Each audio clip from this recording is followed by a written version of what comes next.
বন্ধুরা টার্মিনাল যেখানে অনেকগুলো বাস দাঁড়িয়ে আছে, এগুলো এয়ারপোর্টে যায়। রোম শহরের দুটি বড় এয়ারপোর্ট, টার্মিনাল থেকে এয়ারপোর্টে বাসগুলো যায়। যারা সানপিনো এয়ারপোর্ট এবং মেক্সিনো এয়ারপোর্টে গেছেন, তাদের জন্য এই বাসগুলো করে যেতে পারবেন।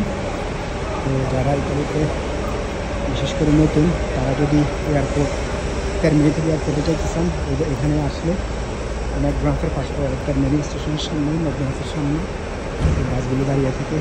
আর এখানে কিছু বাস আছে, এগুলো ট্যুর বাস, এগুলো রোম শহর বিভিন্ন দেশ থেকে টুরিস্টরা আসলে রোম শহর ঘুরতে যাকে বলা হয় কথায় সাপ খোলা বাস, এগুলো করে ঘুরতে পারে। তো আপনারা যারা ঘুরতে চান রোম শহর, তারা আসলে টার্মিনাল স্টেশনের পাশে এই বাসগুলো দাঁড়িয়ে থাকে। এখানে টিকিট কেটে আপনারা বাসে উঠলে আপনারা পুরো রোম শহর ঘুরতে পারেন। তো সবাইকে ধন্যবাদ, আল্লাহ হাফেজ।